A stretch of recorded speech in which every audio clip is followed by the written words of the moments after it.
Nous célébrons aujourd'hui le dimanche des Rameaux ou dimanche de la Passion du Seigneur. Avec cette célébration, nous entrons dans la Semaine Sainte. La liturgie nous présente deux grandes scènes.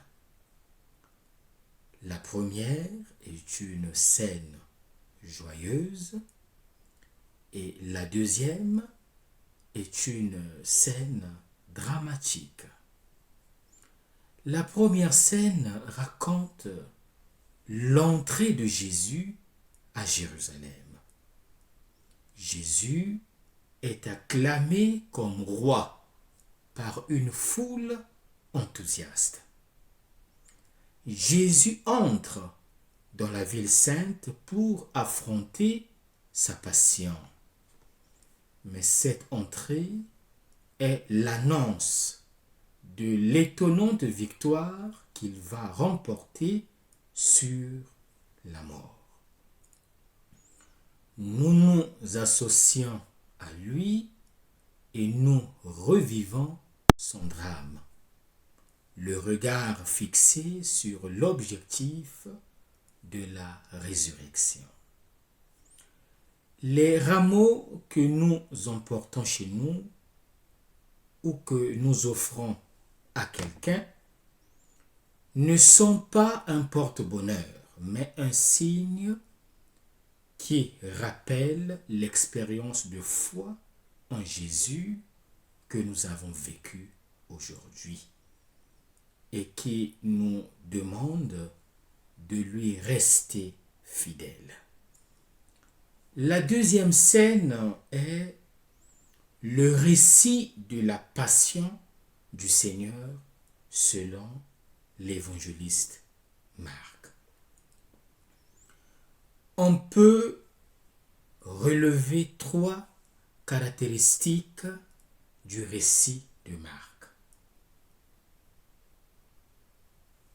Son objectivité, sa simplicité et sa rugosité. Il s'agit d'un récit dramatique qui comprend essentiellement trois actes. Le premier acte raconte ce qui s'est passé dans le jardin de Gethsémani. Le deuxième acte est focalisé sur les deux procès de Jésus. Le procès religieux devant le Sanhédrin et le procès civil devant Pilate. Enfin, le troisième acte concerne la crucifixion et la mort de Jésus sur le calvaire. En lisant la Passion de Marc, une phrase a attiré notre attention et nous en ferons l'objet de notre prédication. Eloi, Eloi, lema sabachthani. Ce qui se traduit mon Dieu, pourquoi m'as-tu abandonné? Marc chapitre 15, verset 34. Dans les évangiles synoptiques, le Père parle à deux reprises.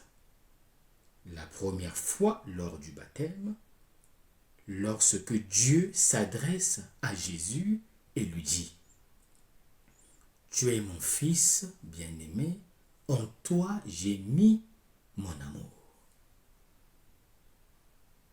La deuxième fois, c'est lors de la transfiguration, lorsque le Père désigne son Fils en ces termes. Celui-ci est mon Fils bien-aimé, écoutez-le. Sur la croix, Jésus s'adresse maintenant à son Père. Mon Dieu, pourquoi m'as-tu abandonné?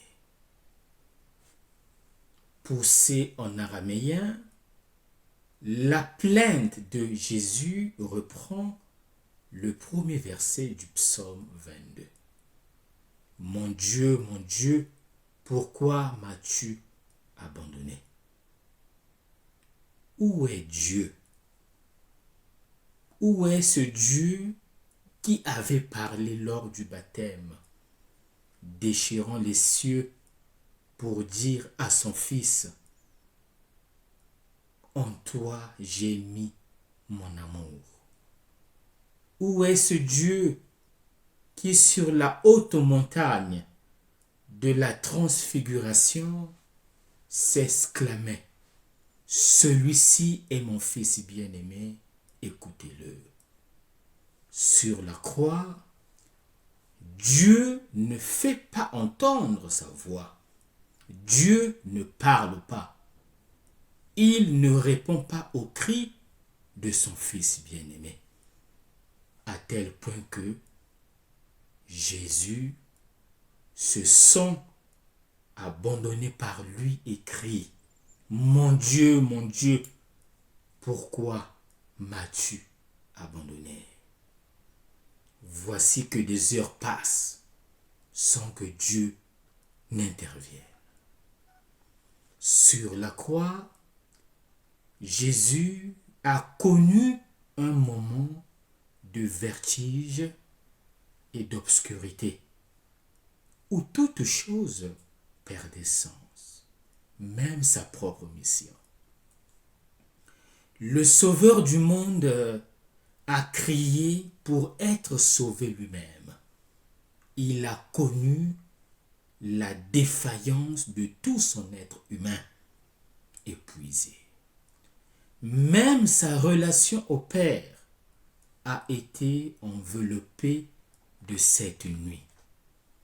Ce cri que nous traduirions volontiers aujourd'hui par « Où est Dieu ?»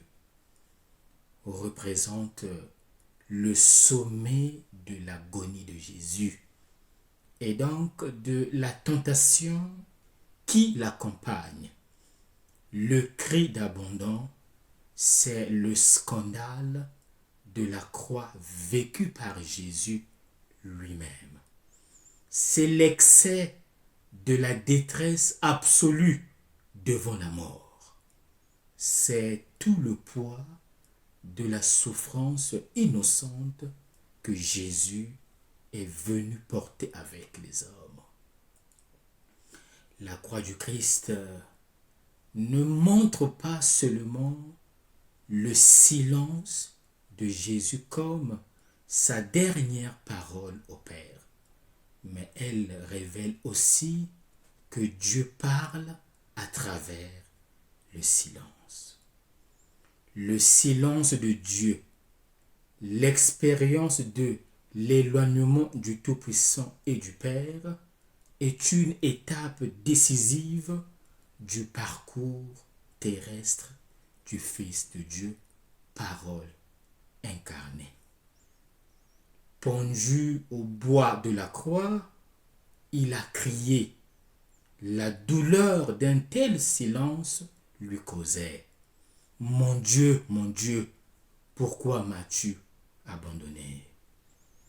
Persévérant dans l'obéissance jusqu'à son dernier souffle de vie dans l'obscurité de la mort, Jésus a invoqué le Père. C'est à lui qu'il s'en remet au moment du passage à travers la mort à la vie éternelle. Père, entre tes mains, je remets mon esprit. L'expérience de Jésus sur la croix est profondément révélatrice de la situation de l'homme qui prie et du sommet de l'oraison. Après avoir écouté et reconnu la parole de Dieu, nous devons nous mesurer aussi au silence de Dieu, expression importante de la parole divine elle-même. La dynamique de la parole et du silence qui marque la prière de Jésus dans toute son existence terrestre, surtout sur la croix, touche aussi notre vie de prière dans deux directions.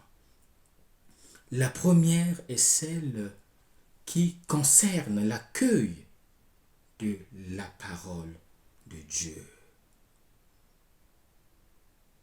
La première direction est de réapprendre le silence, l'ouverture pour l'écoute qui nous ouvre à l'autre, à la parole de Dieu. Il n'existe pas seulement notre silence pour nous disposer à l'écoute de la parole de Dieu. Il existe également une deuxième relation importante entre le silence et la prière. Le chrétien sait bien que le Seigneur est présent et écoute, même dans l'obscurité de la douleur, du refus et de la solitude. Jésus rassure ses disciples et chacun de nous que Dieu connaît bien nos nécessités à tout moment de notre vie. Quel est l'enseignement à retenir? Jésus a rencontré la souffrance dans sa vie, puis la mort sur la croix. Il a fait l'expérience de l'obscurité, de la douleur et de la solitude. Pour Jésus, comme pour tout homme, la douleur, la souffrance et la mort demeurent une énigme. La passion et la mort de Jésus embrassent alors notre humanité fragile. La plainte de Jésus, mon Dieu, pourquoi m'as-tu abandonné, est le même cri que nous poussons face à la douleur insensée, face aux injustices, face aux décès inexpliqués dans nos familles, face au chômage récurrent. Où est Dieu quand nous visitons les hôpitaux ou les maisons des malades en phase terminale, victimes innocentes d'un destin amer? Où est Dieu quand les choses ne marchent pas dans notre pays? Où est Dieu lorsque l'eau et l'électricité dans certains pays ne sont pas garanties? 1000 réponses balbutiantes peuvent être données à cette éternelle question. Mais la réflexion chrétienne ne s'arrête pas à cette question. Où est Dieu?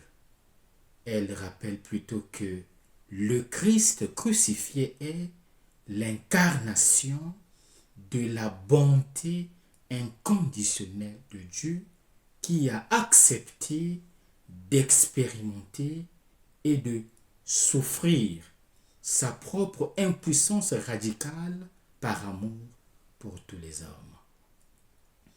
Jésus est ce juste qui a aimé d'un amour saint, sans réserve, et qui s'est donné lui-même, révélant et manifestant ainsi le mystère de Dieu. Devant le silence de Dieu, la prière est notre seule aide pour faire face à toutes les difficultés de la vie.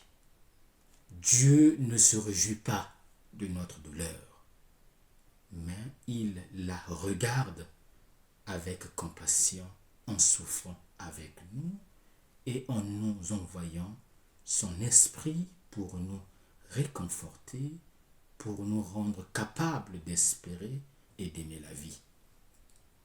Que nous reste-t-il à faire? Il ne nous reste plus qu'à conjuguer le verbe accueillir. Devant la croix, faisons silence et accueillons la passion de Jésus.